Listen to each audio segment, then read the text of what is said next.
This podcast is part of the Everyday Heroes Podcast Network, the network for first responders and those who support them.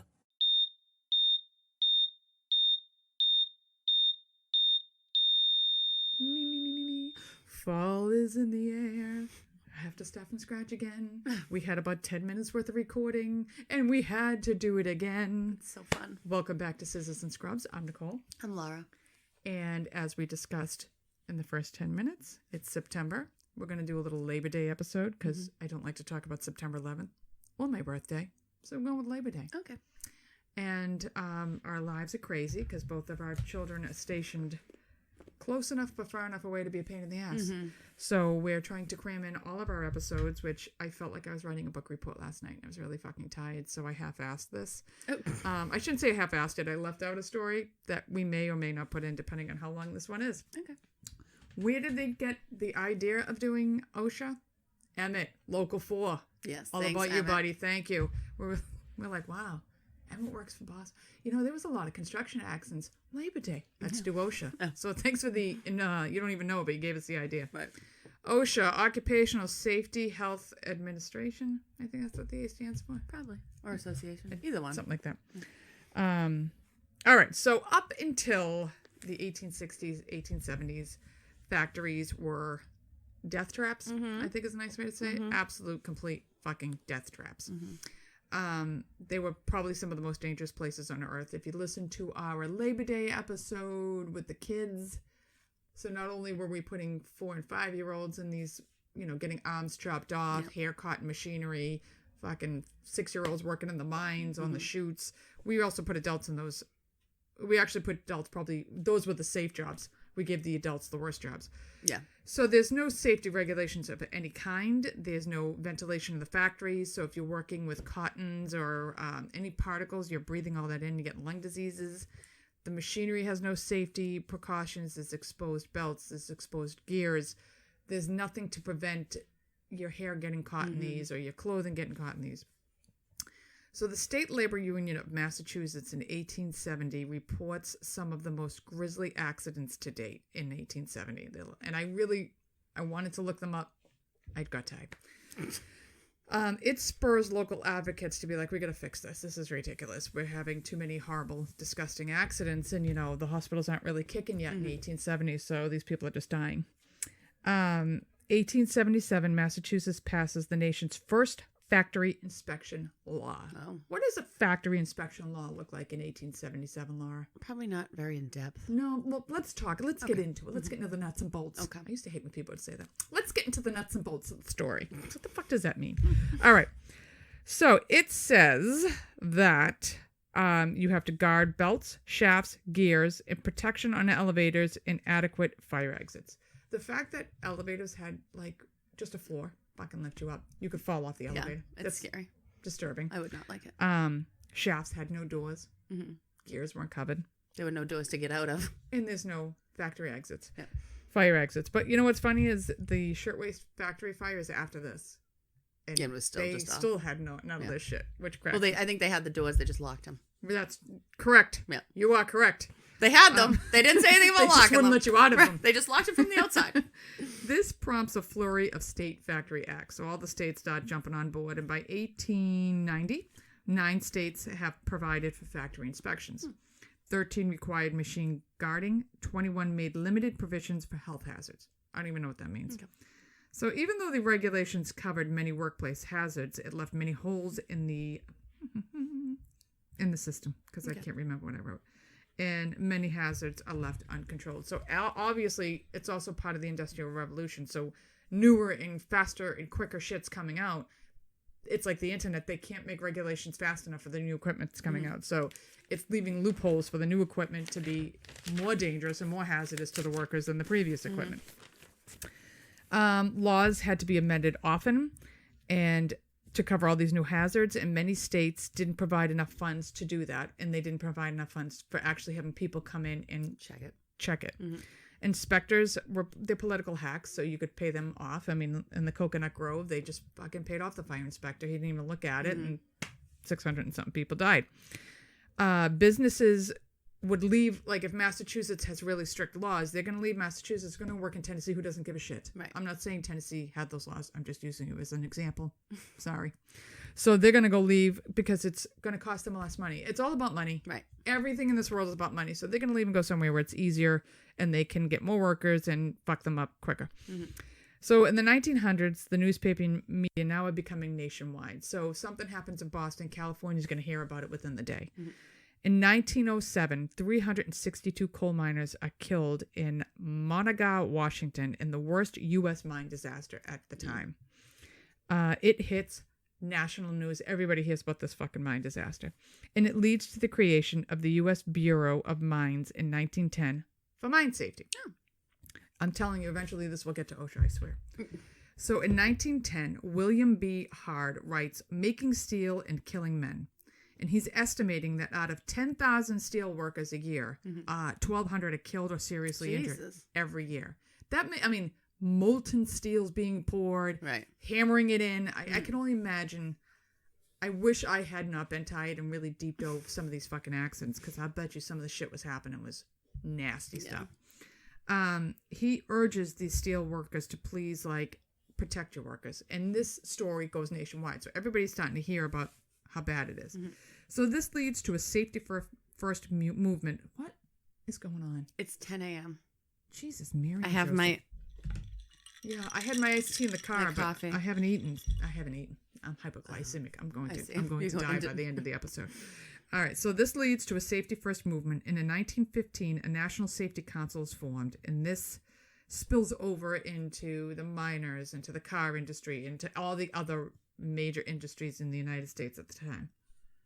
The Pittsburgh survey, I sent a picture of my Chester the pierogi, the Pittsburgh pierogi to Cameron yesterday. That's Boomy's new victim. My cat likes to take stuffed animals.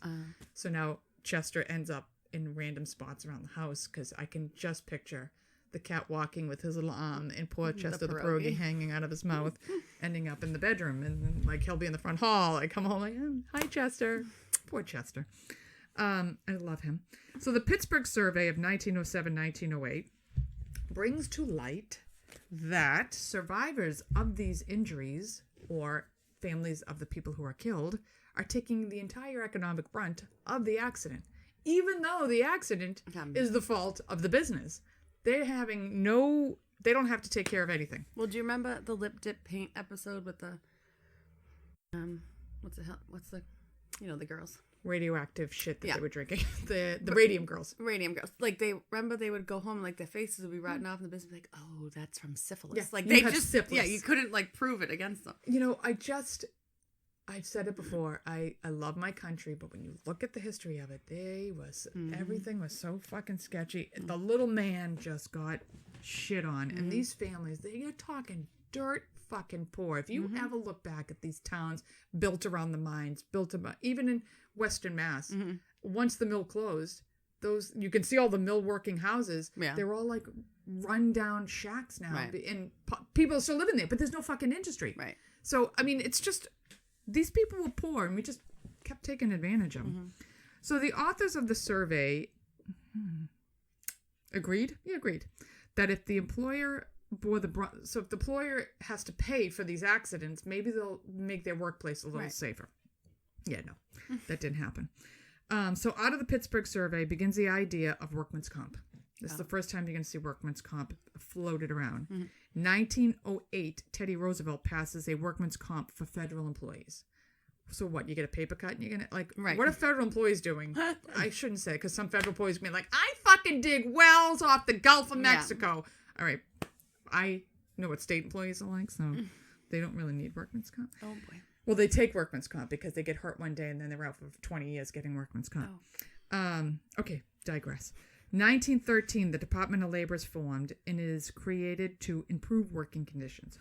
Quote, they start compiling regular accident statistics in the iron and steel industries. I mean, those must have been bad because the coal miners too. That's all they talk about are those three industries, but there were a hell of a lot more industries in the United States.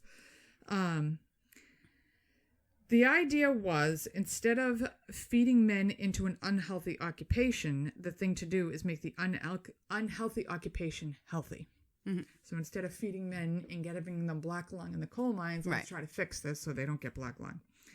So the entry into World War I sees the Working Conditions Service, quote, quote, which would now, all these war factories building the planes and the ships, those are actually being inspected. There's your federal employees. So if he trips over a fucking bolt, he gets workman's comp. So they are inspecting these. This is the first time you're actually having people go in and inspecting these places. 1933, Franklin Delano Roosevelt appoints Frances Perkins as Secretary of Labor, and she is the first cabinet member that is a female ever. She creates the Bureau of Labor Standards in 1934. It is the first federal agency entirely to promote workplace safety and health.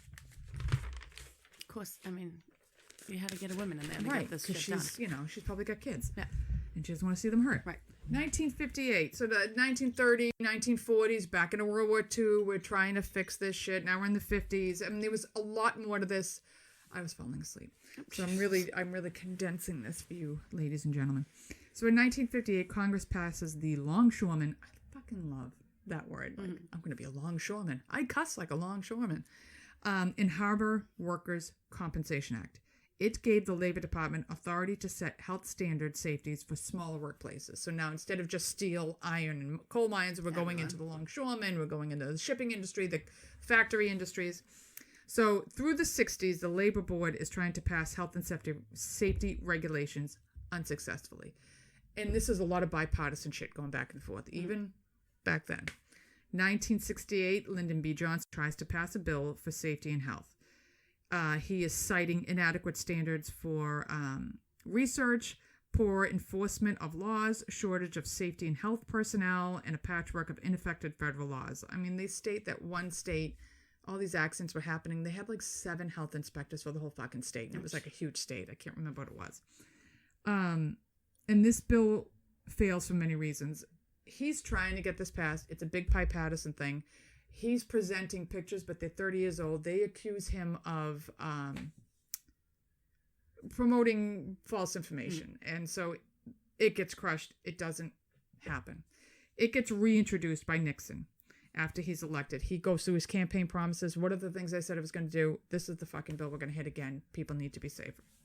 So in 1970, he signs in, that's what the A is, the Occupational Health and Safety Act. It ensures safe workplace conditions around the country. It sets and enforces workplace health and safety standards. It is a division of the U.S. Department of Labor, which I never knew that. OSHA is to conduct inspections of workplaces and work sites. It is it will make violators face penalties and fines, which adjust with inflation. So they must be pretty high right now. In 2021, penalties can range from $975. These are very exact numbers are. $975 to $1,300,653 per victim. In extreme cases, they can be as high as $136,532 per person.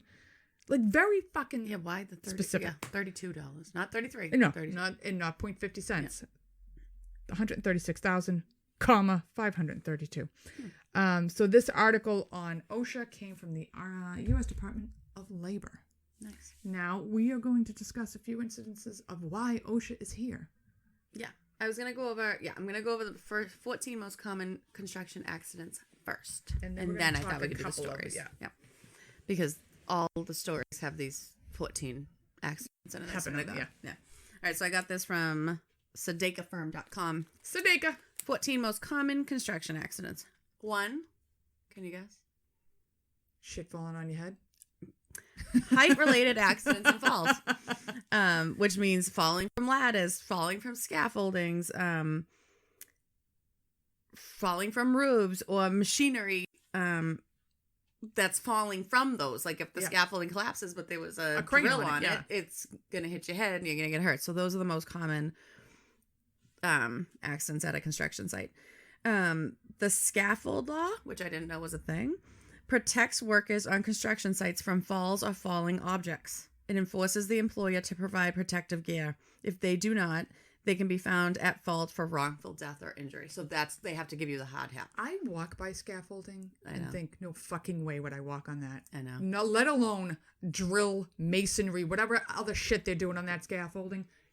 No, thank you. Yeah. No, thank you. Yeah. So it looks like it's piecemeal together and like Mickey Mouse put it together. I'm good. But there is an actual law. That's why they all have to have their hard hats on and other equipment. Number 2, slips or trips. Related falls. Yeah. There's debris, there's broken stairs, there's grease, water, whatever on the ground. There's poor lighting. They're in construction site. There's hardly any electricity running through there. There's holes in the floors, so they all create like huge hazards. I think this is quickly becoming a job I would never do. Construction. I know. Any of those can obviously result in broken bones, sprains, cuts, brain injuries. You hit your head, paralysis. You fall down a thing of stairs. You're done. You're gonna break your neck, or even death. Number 3 are crane and hoist accidents. There's a lack of training. There's operator errors, or there's just unsafe work environments that can lead to like huge catastrophic accidents with cranes. You see them like all the time, like falling over. Yeah. I mean, imagine one of those cranes on the top of the building coming down. Like it's what 30, 40 stories up. Oh, like, no. It's nuts. No. I can't. No. Let alone get me to sit in that. Oh no. And work. Number 4 is demolition accidents. They use explosives to demolish buildings all the time, or parts of buildings or whatever, so you can get extremely hurt, obviously, from demolition. Number 5, repetitive stress injuries, which you don't really think of as like injuries on the job, but they are. You can't do your job if you have arthritis, carpal tunnel, back pain, knee pain, shoulder pain. These guys and women are, repetitive motions, hammering, stringing, drilling, piping, arms over your head, anything. It's torture on your body. These and guys, especially as you get their bodies older. take a fucking beating. They take a beating. Number 6, gas leaks, fires, and explosions. They happen all the time at construction sites. You're going into gas lines by accident, or on purpose that you have to fix. Fires from anything, electricity. You have electric wires hanging from the ceiling. There was just a fire on Congress Street during the construction of the new building. Yeah. So obviously you can get burns. You can also get respiratory illnesses. If you go in, there's an electrical fire, you breathe that shit in. Just the shit they're breathing in. Yeah. Number 7, forklift accidents. I really don't think I have to go into that. You can impale somebody with a forklift. They can tip. You can fall. You can fall off. The shit on it can fall off. I'm forklifts scare me. Machinery scares me. Yeah. 8, electrocution accidents. Equipment. There's equipment overhead like power lines, wiring, lighting. They all none of it's been inspected yet because you're building it, right? And they're not like you it's might not be using it, so that might not be capped, Yeah. and then you touch it and whatever. So they all create electrocution risks. Number 9 is trench or ground collapses, which we've had a few. Yeah. Recently in and Boston. Then the equipment falls on top of you, or you're just stuck. Yeah. Or you're buried. Oh, no. That's how you dig a hole and go into the ground is beyond me. Miners? Nope. Nope. Number 10, motor vehicle accidents. You're doing work on roads. These workers are doing work on roads. Cars are flying by them. My father-in-law worked on the bridge. Yeah, talking this would be like the 60s, 70s. He's working on the Tobin. He worked for the Laborers Union. Drunk driver came and fucking nailed him in the car. He was out for months, severely injured. Yeah. It's the 70s. The construction workers pulled him out of the car and beat the living shit out of him right there on the bridge. They almost threw him over the bridge. My father-in-law barely got missed from being thrown over the bridge from the accident. Yeah. I mean, he was fucked. He died from lung cancer, from asbestosis, because it's 60s and 70s, all the shit they were digging up. Yeah. I mean, his body was a hot mess. Loved him to death. Charlestown guy, sweetheart. Yeah. Fucking mess from being a laborer. Yeah. Go ahead. 11, overexertion. There's extreme conditions. You're working outside in the 100-degree cold, in the freezing cold, bitter, you're working in terrible conditions. Weather conditions, rain, heat, the cold, the fucking cold. I look at those mornings. I always think that. I'm like, I'm freezing walking my 5 minutes from my car to the hospital, and they're out there all fucking day. Yeah, that car hide's just not warm enough. Oh my god, no, I know. And especially especially when it's hot though. You get dehydration, you get heat stroke, and you're on a fucking scaffold and you're done. Right. Oh, you're roofing. Right. You're on the fucking roof and the sun's beating down on you, no shade. Number 12 is machinery accidents. I mean, there's nail guns, there's saws, there's jackhammers, there's drills. There is 8 million things on that job site that can maim you or kill you. In a million different ways. Number 13, elevator shaft accidents. I mean, that explains itself. You fall into it. They come down on you. You see these skyscrapers with those temporary fucking elevators bolted to the side. You'd get me up there screaming. Yeah, I watch them go up. I'm like, my butt's hurting watching them. I'm like, oh, I could never do that. They're talking about the actual shaft. I know, but all I think of those elevators. Oh, yeah, no, I wouldn't do that. They terrified me. One of my mother's old boyfriends worked for the elevator union. I used to, I would think that all the time. Like, what if that falls on him? Like, you're in there.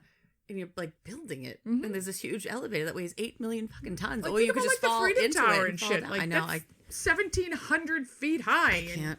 That elevator's 1,700 feet deep. You have to be working on it up that high. No. There's no safety harness big enough to get me on there. Yeah, no.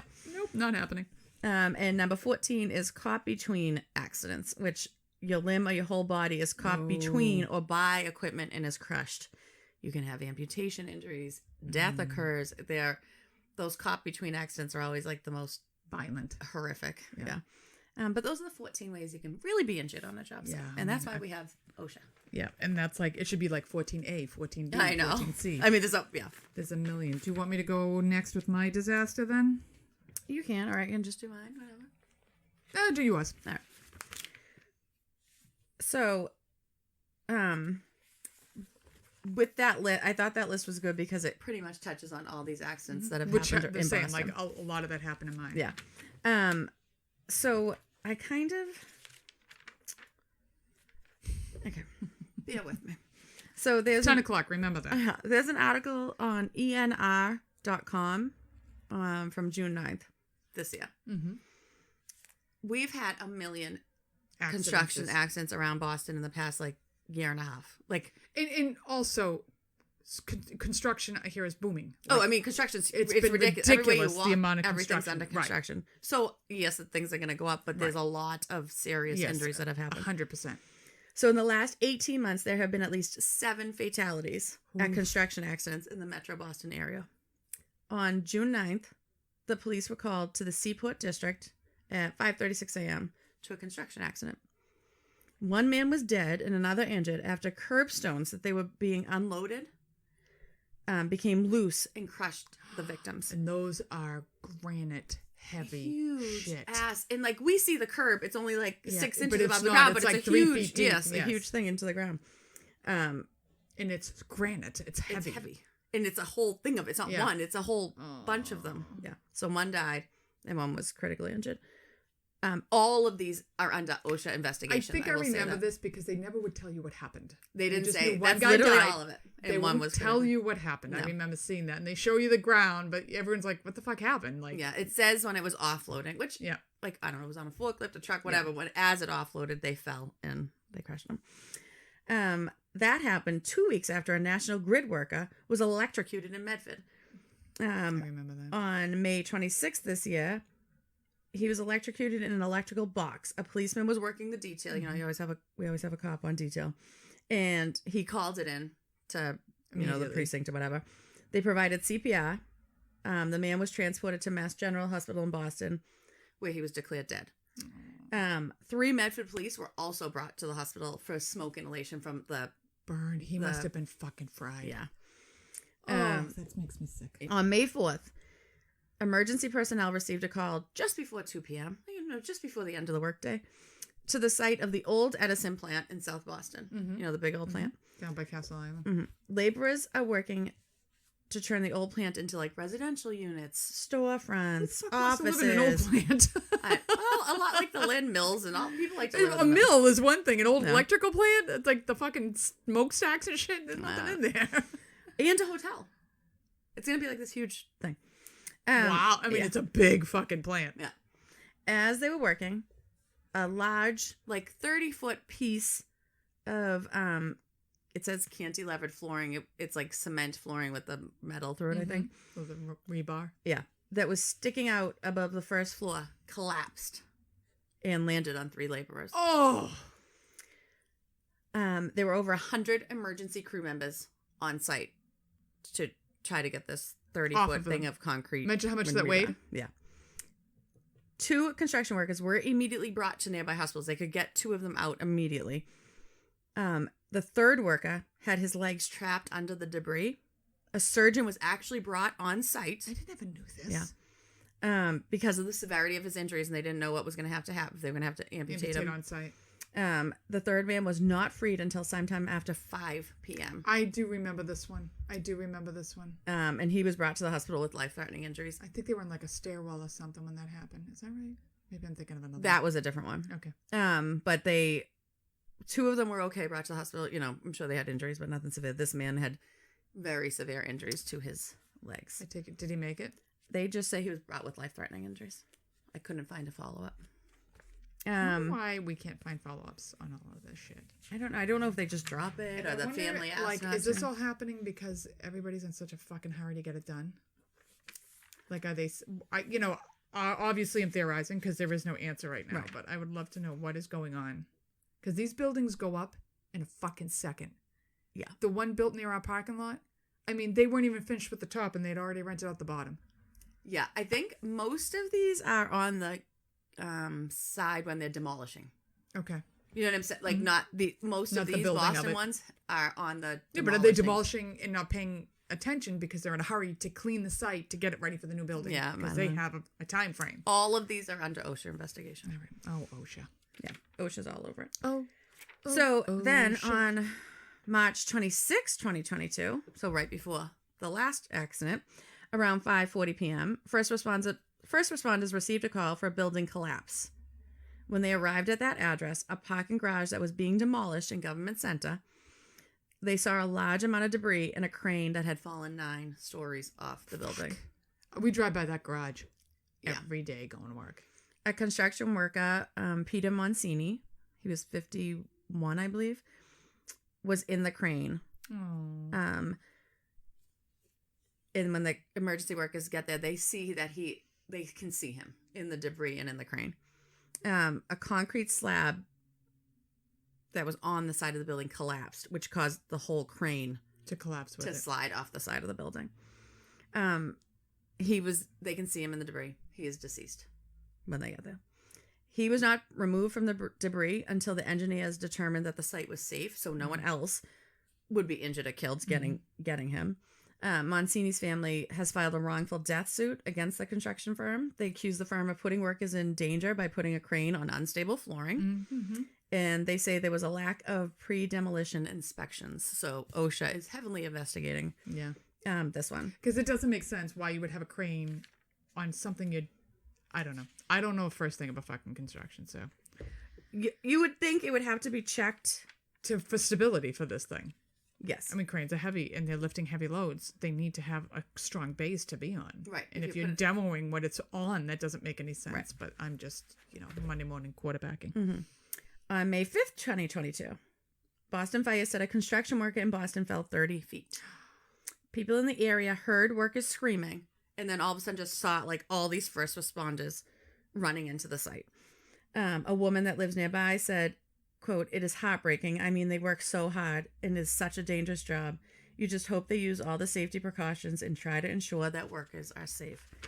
End quote. For the 14 months before these 5 14 months before these accidents, 5 construction workers died. So you had these, and then the year before that, 5 others died. An iron worker fell down a 6-story stairwell shaft and died in East Boston. On March 3rd, 21, a stairwell collapsed at a construction site in East Cambridge, killed a construction worker and critically injured another. I think that's the one you're thinking of. About 1 ton of concrete and steel collapsed around them. On February 24th, 21, 2 utility workers were doing an emergency repair for Boston Water and Sewer in the financial district. They were suddenly struck by a dump truck. Oh. And landed in the trench that was being dug to do the work. Yes, this is the one I'm thinking of. Juan Carlos Gutierrez and Jordan Romero were pronounced dead at the scene. Yeah. The dump truck hit them into the trench. And they died in the trench. This literally covers all of your 14. Literally.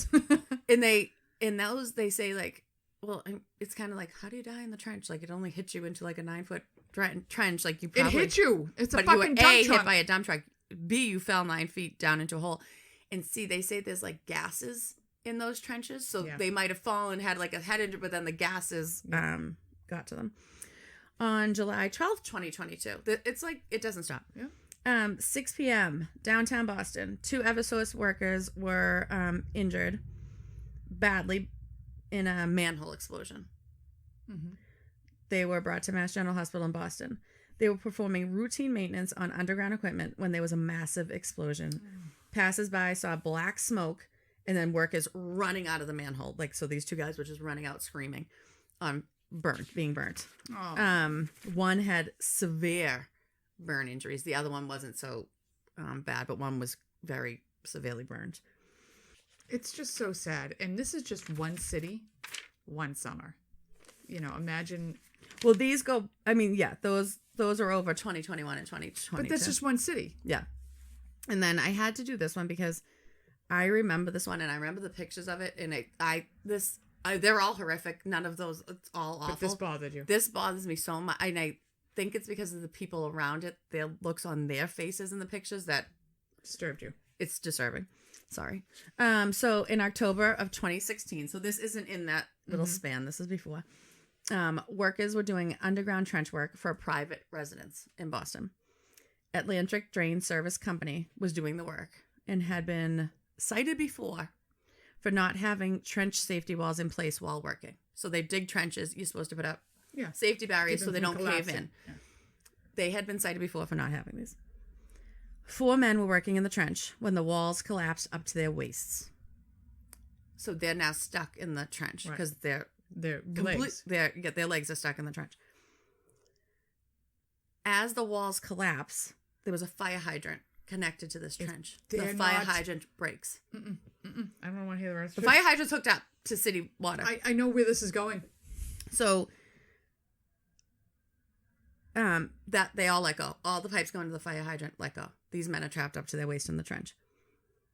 The trench and street were completely flooded within minutes.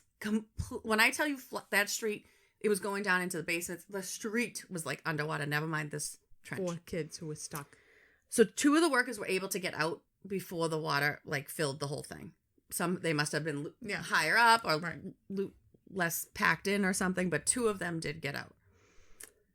53-year-old Kelvin Maddox and 47-year-old Robert Higgins drowned in the trench. Yeah. And you know it's coming. Yeah, I mean, yeah. Emergency crews were there within minutes, but it was too late. I mean, they drowned almost right away. It took emergency workers until late that night digging on their hands and knees to retrieve their bodies. Everyone on the scene was distraught. Everyone on the scene was crying. There's just workers. Like, I don't know if it's the guy that was in the trench with them or what. There's one guy, he's just, every picture he's in, and he's just like yelling at people like to do something. He's trying to get, you can't get out. It's still flooding. I mean, it's still like pouring out a fire hydrant. But you got to try. You just got to try. Yeah. Everyone is like just trying to get these poor people out. And they said it went from dry to completely underwater in an instant. Like, it fell. They said the walls collapsed. I think the owner was there, and he said, "Get out!" And the fire hydrant collapsed, and that was it. It was just like within seconds. Breaks. Yeah. I got all that stuff from dailymail.com, boston.com, ENI.com, boston.com, I said, NBC.boston.com as well.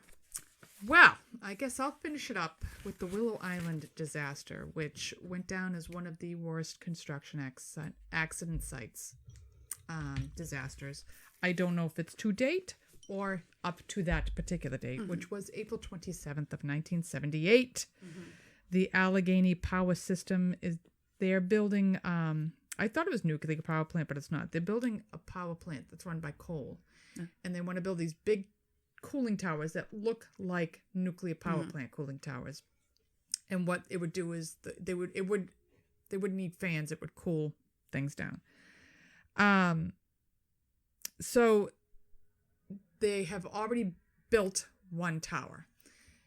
It gets a little confusing when I try to explain to you. You have to know how they're constructing the tower to know how the construction problem falls. They have a level system. the top construction material, so the top level is where all the construction materials are received. So we're going to go like level 1, 2, 3, 4, but 1's the top. And all your concrete, all your whatever the hell you're building with is coming onto the top level. The top level is supported by the second level, third and fourth. On the second level, that's where the forms of the concrete are being held and placed. Because when you pour concrete, you can't obviously just pour it. It would pour out. So you have concrete forms to position and build your concrete. Bottom levels 3 and 4 are the final surface preparations. So while they're pouring up on the top, they are grouting and they're smoothing out the third and fourth levels. The entire system is supported by the previous pour, the previous concrete pour. So all of this weight is sitting on the pour you just did. Okay? The concrete routine for each pour was the workers would loosen the forms, remove everything. Level 3 and 4 would now become level 1 and 2. 1 and 2 now become 3 and 4. And then you'd pour that level. And then they go, so you're leapfrogging on these levels. All right.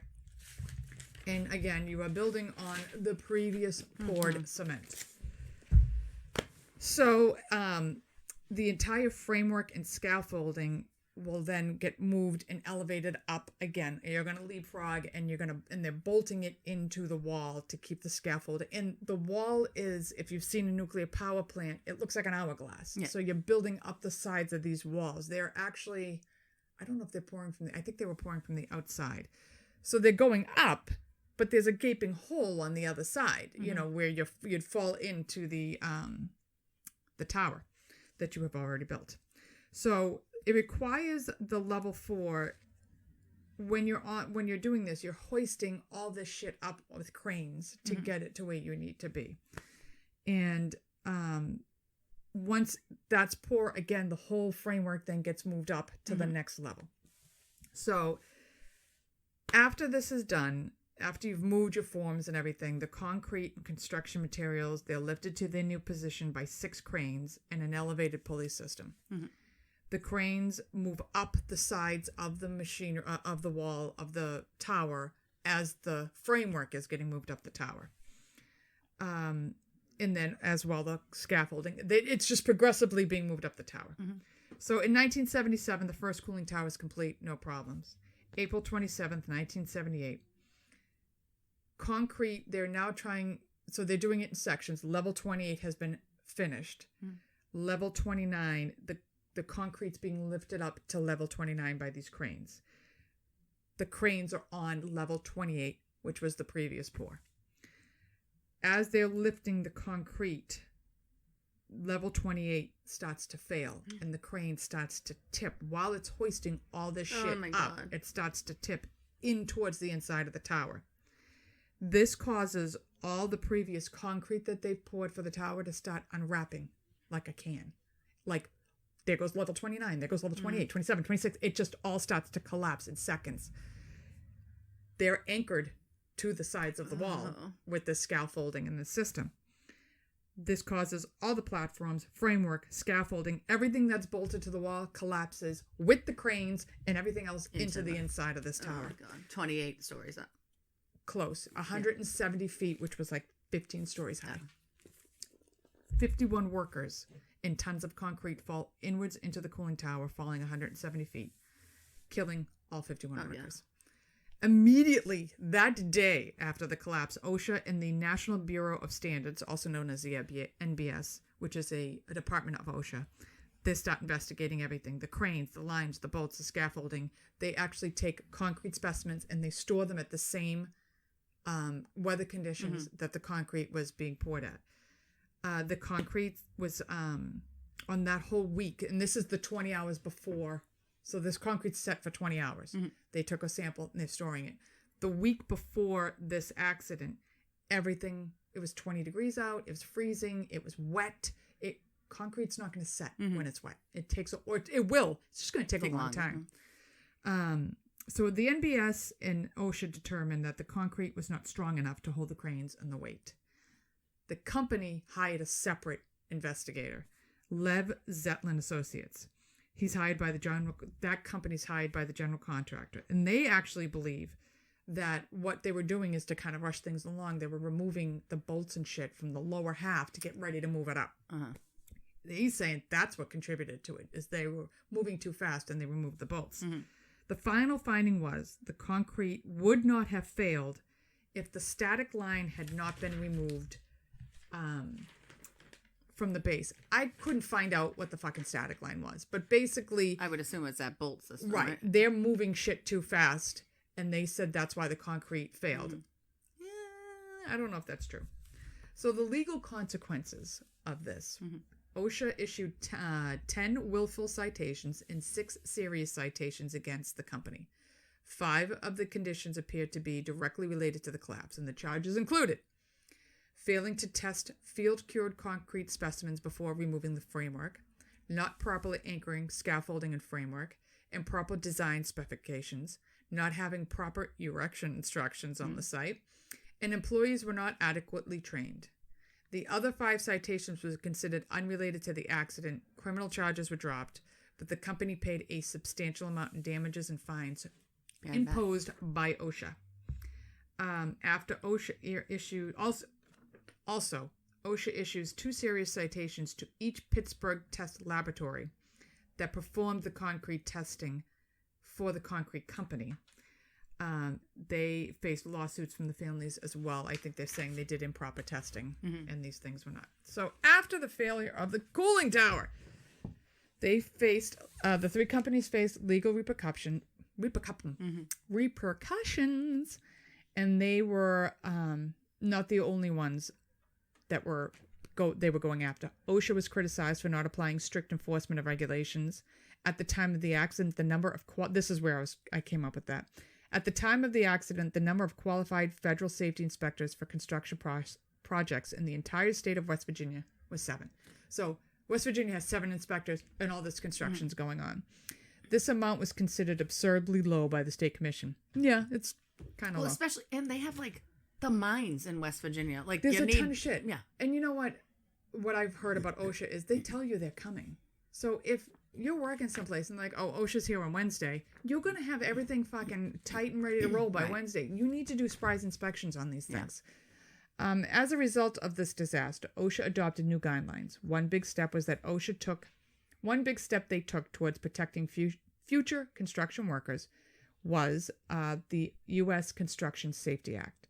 One of these changes shifted more responsibility from the engineer to the contractor for framework decisions. So instead of having the engineer telling them what to do, the contractor who's dealing with it all the time is like, no, this is how we're going to do it. I bet you there was some big fucking arguments. Right. Let's go. And they were like, because what they were all saying is these workers on this site, they got paid for 8 hours work, period. They may work a 12-day, a 14-hour day. You're only getting paid for 8. So they're rushing through this because they're only getting paid for 8 hours. So they want to get it done. Another major change was that OSHA removed a table that provided a schedule for formwork removal.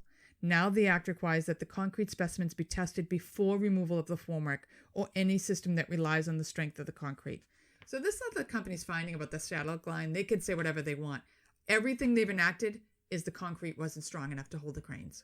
Well, yeah, but they're saying you have to test it before you can remove it. Right. So they did remove it too early. They did. If they didn't remove it, it probably would still be standing. But it wasn't strong enough to hold the entire framework that was on it because it wasn't cured.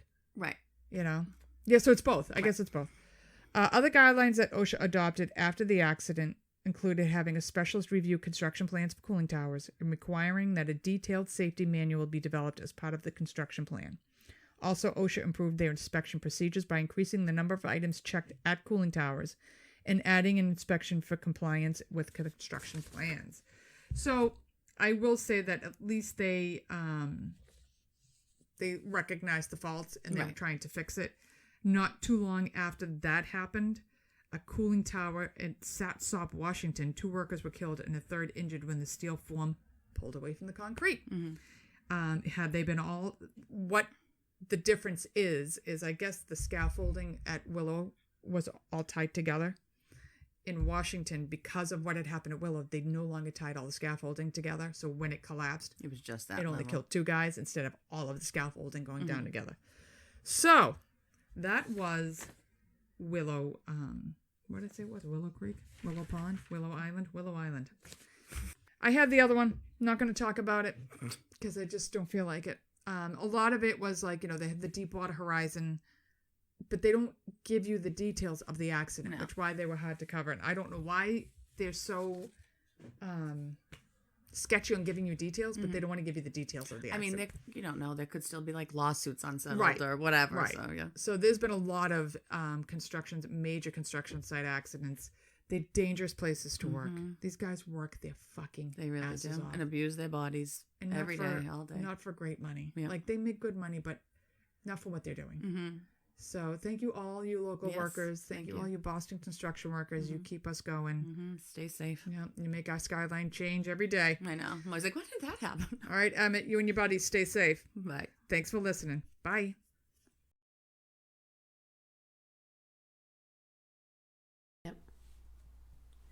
Like, subscribe, rate, and review the Scissors and Scrubs podcast on whatever podcast app you listen to us on. Follow us on Twitter, Facebook, and Instagram at Scissors and Scrubs. And email us any of your stories or thoughts to scissorsnscrubs@gmail.com.